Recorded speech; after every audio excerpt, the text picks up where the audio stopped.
الحمد لله رب العالمين والعاقبة للمتقين والصلاة والسلام على سيدنا ونبينا ومولانا محمد وعلى آله وأصحابه الطيبين الطاهرين. أما بعد، فقد قال رسول الله صلى الله عليه وسلم: أحبوا الله لما يغدوكم من نعمه وأحبوني بحب الله عز وجل وأحبوا أهل بيتي بحبي، أو كما قال صلى الله عليه وسلم. وقال النبي عليه الصلاة والسلام: من أراد أن يحب الله عز وجل فليحبني، ومن أراد أن يحبني فليحب أصحابي، أو كما قال صلى الله عليه وسلم. سرکار دو عالم جناب محمد الرسول اللہ صلی اللہ تعالی علیہ وسلم سے منسوب محفل نور کے عنوان سے معنون اس نہایت ہی خوبصورت محفل و مجلس کے صدر نشین جناب مولانا ڈاکٹر محمد سیادت صاحب نقوی دامت برکاتہم، ناظم محفل جناب پروفیسر ناشر نقوی صاحب، اسٹیج پر تشریف فرما ارباب فکر و دانش، صاحبان علم و ادب، مقامی اور بیرونی شعراء کرام، اور نہایت ہی محبت و احترام کے لائق یہاں موجود سامعین، خواتین و حضرات، بزرگوں اور بھائی، ہم سب کو اس موقع پر سب سے پہلے اللہ رب العزت والجلال کا شکر گزار ہونا چاہیے کہ اس نے فخر دو عالم، رحمت انسانیت، سید الاولین والآخرین، امام الانبیاء والمرسلین جناب رسول اللہ صلی اللہ تعالی علیہ وسلم سے منسوب اس محفل و مجلس میں شرکت کی سعادت میسر فرمائے، جہاں ہمیں بارگاہ رب ذوالجلال میں شکر گزار ہونا ہے، وہیں ممنون و مشکور ان بزرگوں کا، ان احباب کا اور اس کمیٹی کے اراکین کا بھی ہونا ہوگا جنہوں نے اس روح پرور اور خوبصورت محفل و مجلس کے انعقاد کا نظم کیا۔ خاص طور پر میں داعیہ پروگرام جناب سید اختر عباس نقوی صاحب کا ذکر کروں گا۔ اللہ تعالی تمام ہی منتظمین کو، فکرمند احباب کو اپنی شان عالی کے مطابق بہترین بدلہ مرحمت فرمائے، اور اس طرح کی مجلسوں اور محفلوں کا جو مقصد اصلی ہے، یعنی نبی آخر الزمان صلی اللہ تعالی علیہ وسلم کی سیرت طیبہ سے حاصل ہونے والے دروس و اسباق کو اپنی زندگیوں کے اندر جگہ دینا، باری تعالی ہم سب کو اس مقصد اصلی کو پیش نظر رکھ کر اپنے قدم اٹھانے کی توفیق اور سعادت میسر فرمائے۔ جہاں تک سیرت سرور کائنات جناب محمد الرسول اللہ صلی اللہ علیہ وسلم کا معاملہ، تو بغیر کسی مبالغے کے یہ بات کہی جا سکتی ہے کہ تاریخ عالم و انسانیت میں سیرت فخر الرسل وہ منفرد موضوع ہے کہ جس پر صدیاں گزر جانے کے باوجود بھی شباب اور جوانی کا دور برابر جاری ہے اور اس میں ذرہ برابر بھی کمزوری نہیں آئی۔ دنیا کی ہر بات پرانی ہو جاتی ہے، ہر موضوع پرانا ہو جاتا ہے، ایک ہی موضوع پر گفتگو کرتے ہوئے انسان تھک جاتا ہے اور ایک ہی موضوع پر گفتگو سنتے ہوئے انسان کو بوریت اور اکتاہٹ محسوس ہوتی ہے۔ یہ کمال ہے میرے آقا سرور دو عالم جناب محمد الرسول اللہ صلی اللہ تعالی علیہ وسلم کی شخصیت و سیرت کا کہ صدیوں سے چہار دانگے عالم میں آپ کا مبارک و پاکیزہ تذکرہ ہو رہا ہے اور انشاءاللہ صبح قیامت تک ہوتا رہے گا۔ نہ تذکرہ کرنے والے تھک رہے ہیں اور نہ سننے والے اکتا رہے ہیں، بلکہ یوں کہا جا سکتا ہے بغیر کسی مبالغے کے کہ هو المسک ما کررتہ یتضوع۔ میرے آقا کے تذکرے کی حیثیت تو ایسی ہے جیسے کستوری کی ڈبیا ہو، اسے جب جہاں کھولو گے وہ فضا کو معطر کر کے رکھ دے گی، مہک سے پوری فضا بھر جائے گی۔ دنیا کے جس خطے میں سرکار دو عالم جناب محمد الرسول اللہ صلی اللہ علیہ وسلم کا، آپ کے اصحاب کا، آپ کے اہل بیت کا، آپ سے نسبت رکھنے والی برگزیدہ شخصیات کا تذکرہ ہوتا ہے، وہ خطہ ارض منور ہو جاتا ہے اور اس تذکرے میں شریک ہونے والے لوگوں کی سعادتیں عروج پر پہنچ جاتی ہیں۔ ہم یہ بھی کہتے ہیں کہ دنیا میں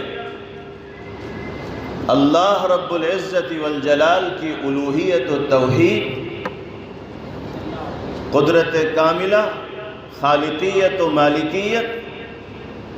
اور اس موضوع سے متعلق گوشوں پر جتنا لکھا گیا ہے، اس کے بعد سب سے زیادہ جس ہستی کی شخصیت و تعلیمات پر زبان و قلم نے نطق کے دریا بہائے ہیں، وہ سرکار دو عالم جناب محمد الرسول اللہ صلی اللہ علیہ وسلم کی شخصیت ہے۔ اور جس طرح ساری زبانیں، سارے قلم، سارے دماغ، دنیا میں بسنے والی انسانیت کا ہر فرد اگر اللہ کی وحدانیت و توحید اور اس کے مظاہر قدرت کو بیان کرے تو اللہ رب العزت والجلال کی سیرت بیانی کا حق ادا نہیں ہو سکتا، اللہ کی نعمتوں کو شمار اور گنتی میں نہیں لایا جا سکتا۔ اسی طرح اگر ساری زبانیں، سارے قلم، سارے دماغ، ساری انسانیت، ساری زندگی پیغمبر علیہ السلام کی سیرت پاک اور تعلیمات و ہدایات کو ذکر کرتے رہے تو احاطہ نہیں کیا جا سکتا۔ اللہ کے حبیب کی سیرت کا احاطہ نہیں کیا جا سکتا، یہ سچائی ہے۔ ہم تو یہ کہتے ہیں کہ پیغمبر علیہ السلام کی سیرت کو بیان کرنے کے لیے جبرائیل امین کی زبان چاہیے، جس شخصیت کے کردار پر روشنی اللہ رب العزت والجلال نے اپنے کلام میں ڈالی ہو، جن کی سیرت کا تذکرہ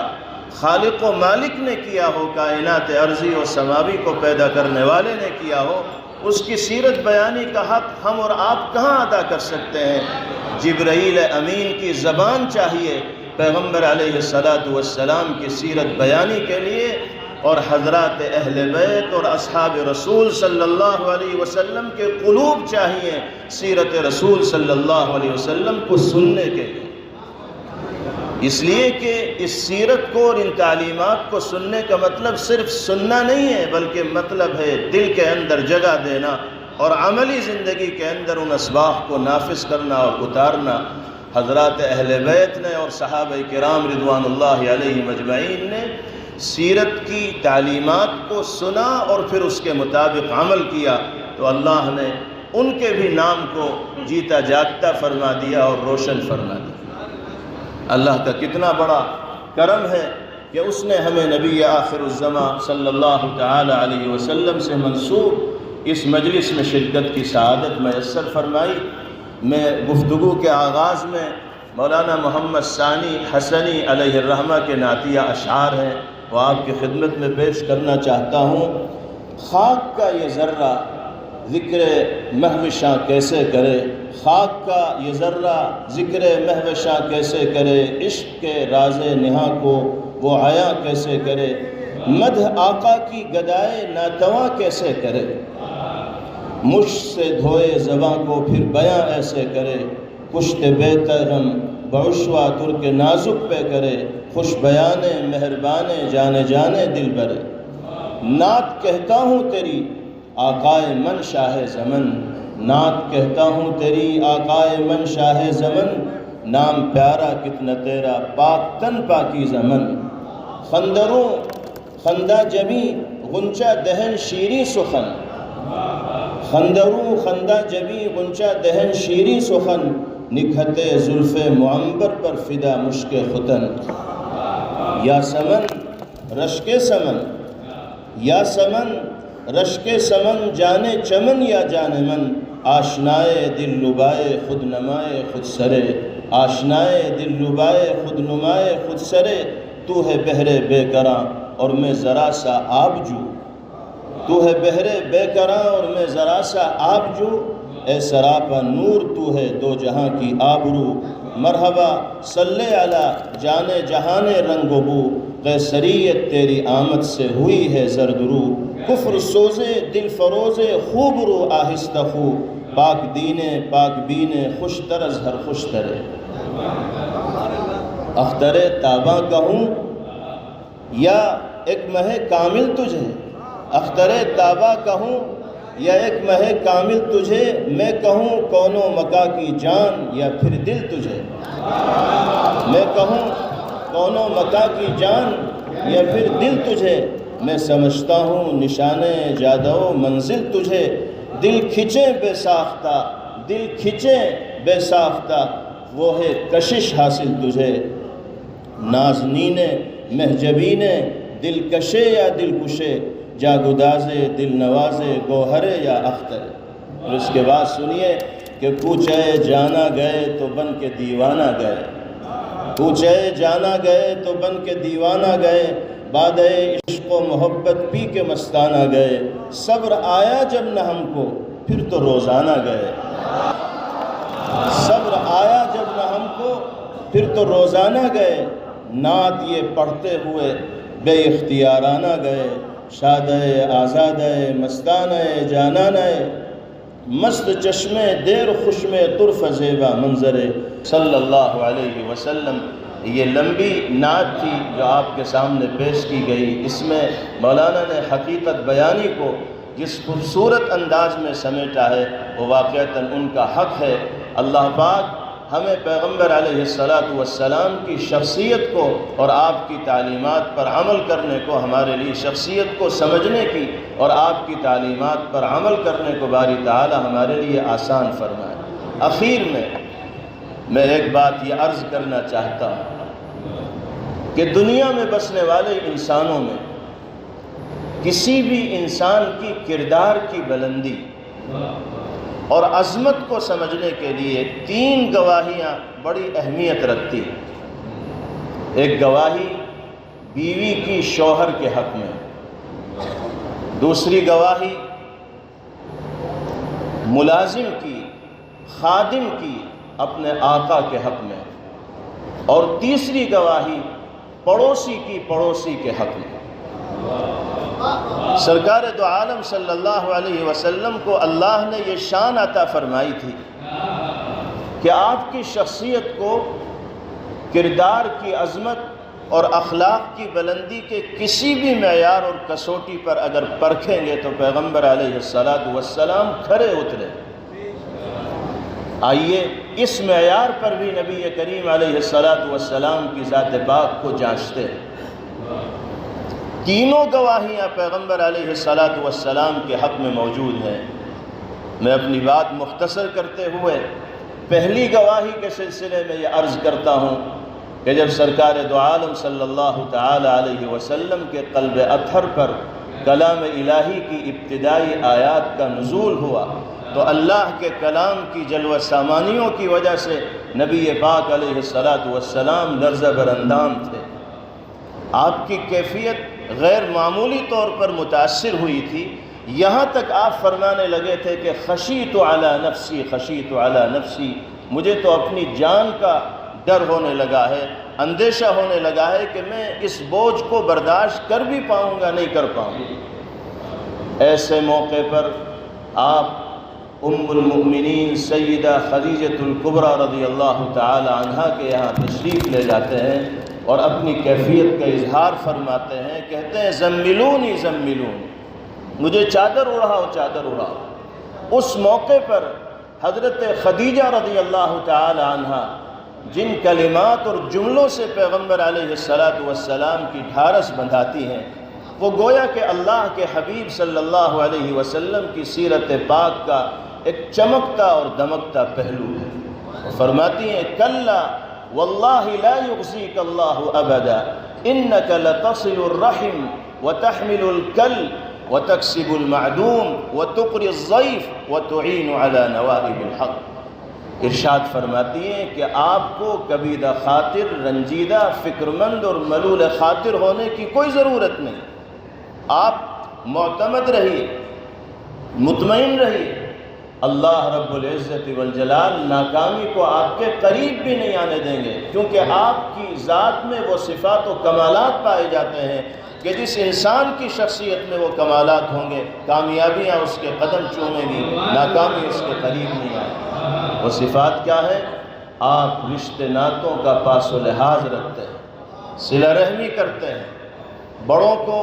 احترام و عزت کا مقام عطا کرتے ہیں، چھوٹوں پر شفقت کا ہاتھ رکھتے ہیں، بیوی کے ساتھ حسن سلوک کرتے ہیں، بچوں کے ساتھ بہترین معاملہ کرتے ہیں۔ آپ بے سہاروں کے لیے سہارا بنتے ہیں، بے آسراؤں کے لیے آسرا بنتے ہیں، گم شدہ چیزوں کو جمع کر کے آپ مالکان تک پہنچاتے ہیں۔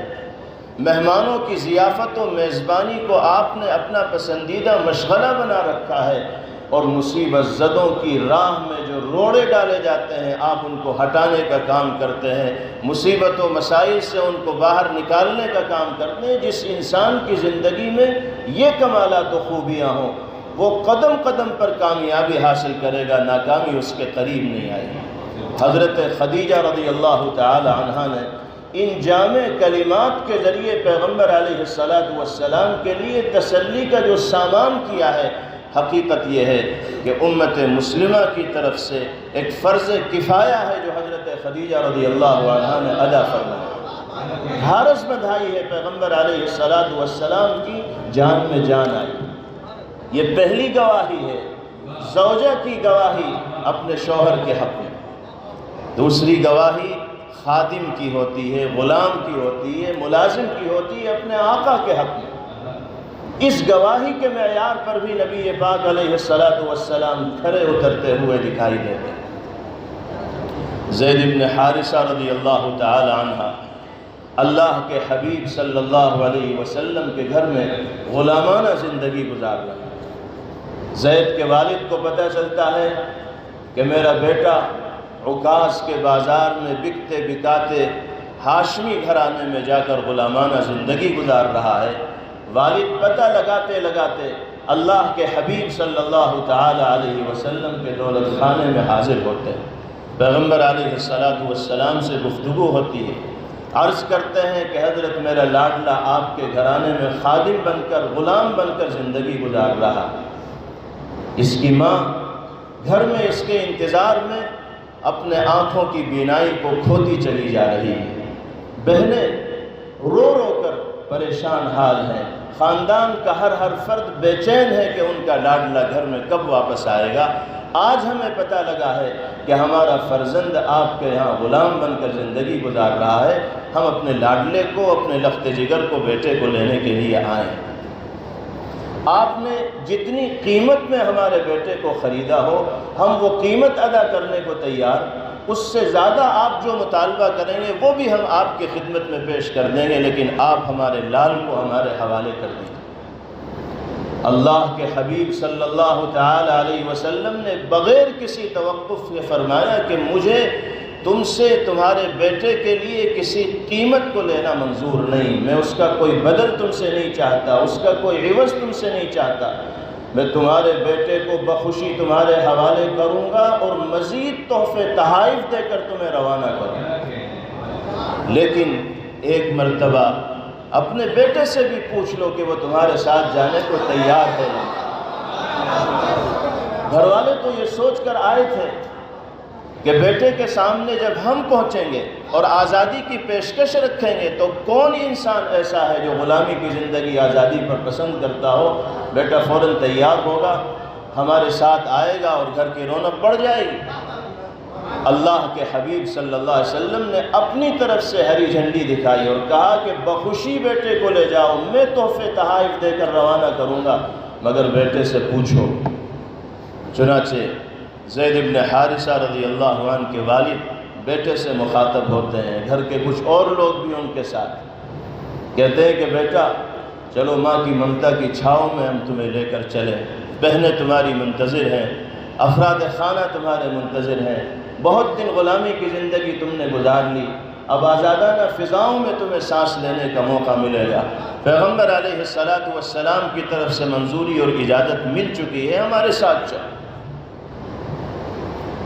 زید بن حارثہ رضی اللہ تعالیٰ عنہ ایک نگاہ پیغمبر علیہ السلام کے رخ انور پر ڈالتے ہیں اور پھر ایک نگاہ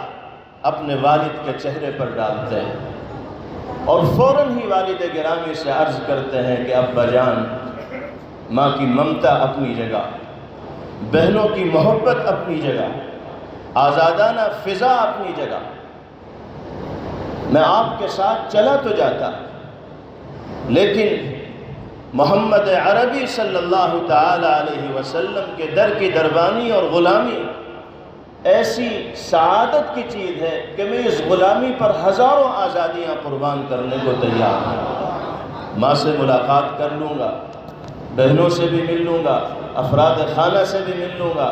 لیکن میرے مالک نے اپنے حبیب صلی اللہ علیہ وسلم کے در کی جو غلامی مجھے بخشی ہے، میں اس کو اپنے سے محروم نہیں کر سکتا، اپنے آپ کو اس سے محروم نہیں کر سکتا، میں یہی رہوں۔ یہ کیا چیز ہے کہ ایک غلام آقا کے در کو چھوڑنے کے لیے تیار نہیں؟ یہ کردار ہے پیغمبر علیہ السلام کا کہ آپ کمزوروں کے سروں پر شفقت بھرا ہاتھ رکھا کرتے تھے، ان کو زندگی گزارنے کا سلیقہ آپ سکھایا کرتے تھے، ان کو عزت و احترام کا مقام آپ دیا کرتے تھے، تو یہ غلام آپ کا ساتھ چھوڑنے کو تیار ہے۔ یہ غلام کی گواہی ہے سرکار دو عالم صلی اللہ علیہ وسلم کے حق میں، اور آخری گواہی پڑوسیوں کی گواہی پڑوسی کے حق میں بھی بہت بڑا مقام رکھتی ہے، انسان کے کردار کی شہادت و گواہی ہوا کرتی ہے۔ جب پیغمبر علیہ السلام کوہ صفا پر چڑھتے ہیں اور لوگوں کو اللہ کی وحدانیت کی طرف بلاتے ہیں، چادر پھیلاتے ہیں اور چادروں کو ہوا میں اڑاتے ہیں، جو اس زمانے میں علامت ہوا کرتی تھی اس بات کی کہ لوگوں کو جمع کیا جا رہا ہے، تو سب لوگ اکٹھے ہو جاتے ہیں۔ پھر پیغمبر علیہ السلام فرماتے ہیں لبثت فیکم عمرا، ایک لمبے زمانے تک 40 سالہ عرصہ میں تمہارے درمیان رہا، تم نے مجھے کیسا پایا؟ تو سب کے سب بیک زبان اس بات کی شہادت و گواہی دیتے ہیں کہ ما جربنا علیک، ہم نے آپ کی زبان مبارک سے کبھی کوئی خلاف واقعہ بات نکلتی ہوئی نہیں دیکھی، ہم نے آپ کو صادق جانا، امین جانا، سچا جانا۔ سارے کے سارے مکے والے، آپ کے پڑوس میں رہنے والے آپ کی صداقت و امانت اور دیانتداری کی گواہی دے رہے ہیں، لیکن جب آپ اللہ کے دین کا پیغام عام کرتے ہیں تو پھر لوگوں کی پیشانی کے اوپر بل پڑتا ہے، اور کیونکہ آپ کی بات سننے کو تیار نہیں ہوتے، اس سے یہ پتہ چلتا ہے کہ ایک ہے رسول کی ذات اور ایک ہے رسول کی بات، ذات رسول مسلم علیہ ہے، اس پر سب کا اتفاق ہے کہ آپ کی شخصیت میں صداقت و حقانیت، امانت و دیانت پائی جاتی ہے، لیکن جب آپ کی بات لوگوں کے سامنے آتی ہے تو کج فہم آپ کی بات سننے کو تیار نہیں ہوتے اور آپ کی تکذیب کرنے پر اتر آتے ہیں۔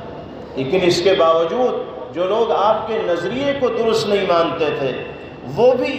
اپنا قیمتی مال پیغمبر علیہ السلام کی حفاظت ہی میں رکھا کرتے تھے، کیونکہ جانتے تھے کہ یہاں ہمارے مال کو کوئی نقصان نہیں پہنچ سکتا۔ یہ اللہ کے حبیب صلی اللہ تعالیٰ علیہ وسلم کی عظمت کا نشان ہے۔ آپ صداقت کی پہچان تھے، امانت کا نشان تھے، اور اللہ رب العزت والجلال نے مطلع عالم پر چمکتے آفتاب کی طرح نبی آخر الزماں صلی اللہ علیہ وسلم کو انسانیت کی ہدایت کے لیے مبعوث فرمایا۔ میں نے شروع میں جو حدیث پاک آپ کے سامنے پڑھی تھی اس کا ترجمہ کر کے میں اپنی بات مکمل کرتا ہوں۔ نبی کریم علیہ السلام نے ارشاد فرمایا، احب اللہ لما یغدوکم من نعمہ، اللہ سے محبت کرنے والے بنو۔ کیوں؟ اس لیے کہ اللہ نے ان گنت بے شمار نعمتوں سے تمہیں نوازا ہے اور مالا مال فرمایا ہے۔ اسی کی کرم فرمائیاں ہیں کہ ہماری زندگی کی گاڑی چل رہی ہے، اس سے ہم محبت نہیں کریں گے تو کس سے کریں؟ دوسرے نمبر پر فرمایا وَأَحِبُّونِي بِحُبِّ اللَّهِ، مجھ سے بھی محبت کرو اللہ سے محبت کرنے کی وجہ سے۔ یعنی اللہ سے محبت اس وقت تک کامل نہیں ہو سکتی جب تک کہ اللہ کے حبیب صلی اللہ علیہ وسلم سے محبت نہ کی جائے، کیونکہ اللہ نے نبی کریم علیہ السلام کو اپنا نمائندہ بنا کر انسانیت کی ہدایت کے لیے دنیا میں بھیجا۔ تیسرے نمبر پر فرمایا وَأَحِبُّوا أَهْلَ بَيْتِي بِحُبِّي، میرے گھرانے سے، میرے گھر کے افراد سے، حضرات اہل بیت سے محبت کرنے والے بنو، مجھ سے محبت کی وجہ سے۔ یعنی میرے سے محبت اس وقت تک کامل و مکمل نہیں ہو سکتی جب تک کہ میرے گھرانے کے ہر فرد سے، جن میں ازواج مطہرات بھی ہیں، بنات طیبات بھی ہیں، آپ کے داماد بھی ہیں، صاحبزادیاں بھی ہیں، حضرات حسنین رضوان اللہ علیہم اجمعین بھی، سب سے ایک ایمان والا جب تک کوٹ کر محبت کرنے والا نہیں بنے گا، اس کے ایمان پر کمال کی مہر نہیں لگے گی۔ اللہ کے حبیب صلی اللہ علیہ وسلم نے اپنے نواسوں کے ساتھ، اپنے اہل بیت کے ساتھ محبت کا جو معاملہ فرمایا ہے، دنیا نے اس معاملے کو دیکھا ہے، صحابہ نے اپنی نگاہوں سے اس معاملے کو دیکھا ہے۔ پیغمبر علیہ السلام سے سچا عشق رکھنے والا کبھی حضرات اہل بیت رضوان اللہ علیہم اجمعین سے محبت میں کوتاہی کر ہی نہیں سکتے۔ پیغمبر علیہ السلام فرمایا کرتے تھے اللہم انی احبہما فاحبہما، اپنے نواسوں کے بارے میں آپ ارشاد فرماتے تھے، عزیز از جان نواسوں کے سلسلے میں ارشاد فرماتے تھے کہ اے اللہ میں ان دونوں سے محبت کرتا ہوں، آپ بھی ان کو اپنا محبوب بنا لیجیے۔ اللہ کے حبیب کی دعا رد تھوڑی ہوگی، یقیناً دونوں نواسے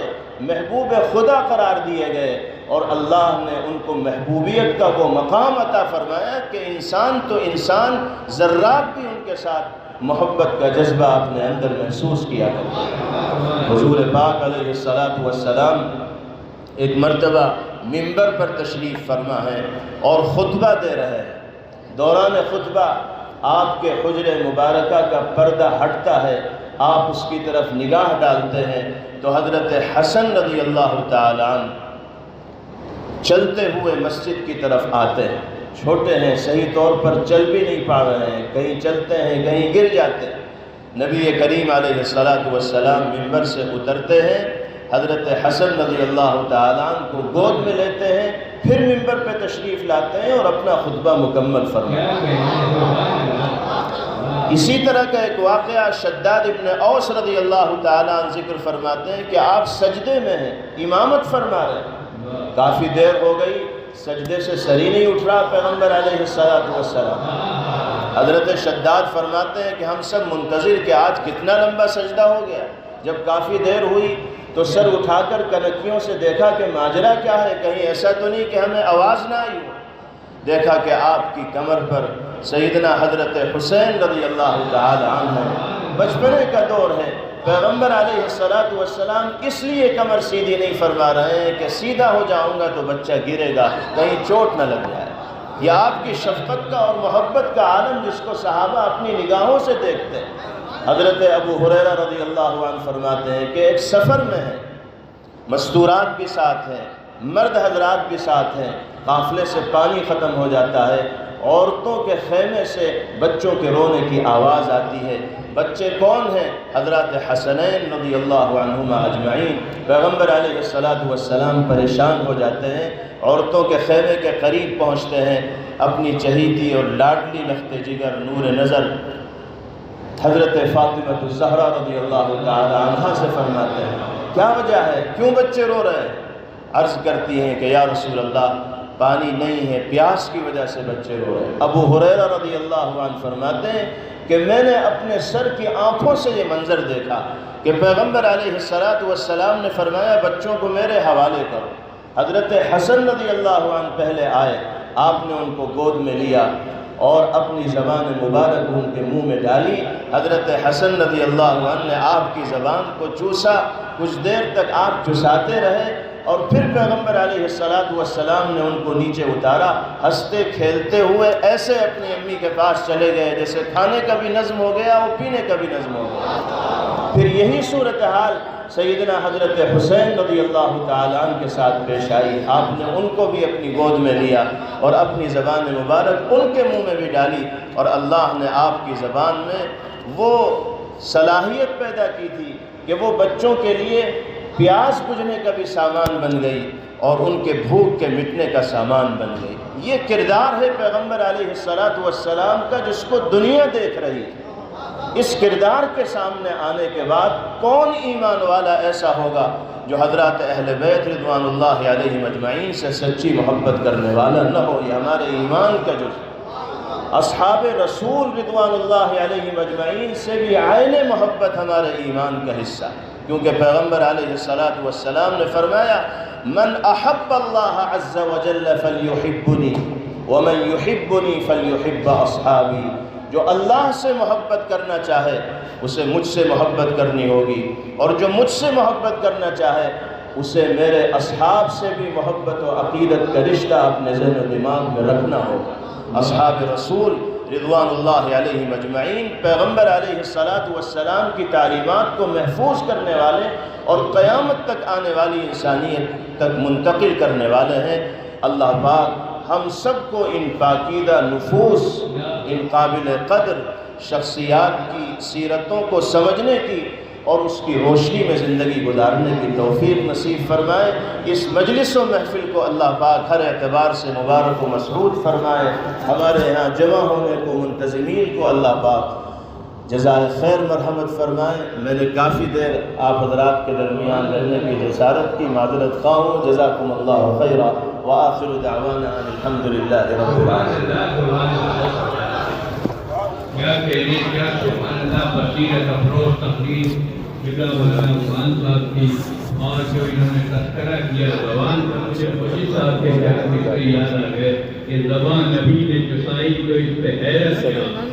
رسول غیب کی باتوں کو جان لیتا ہے، زبان حرکت و ناقص تو دی نہیں جاتی، رسول سوچ سمجھ کر زبان دیتا ہے۔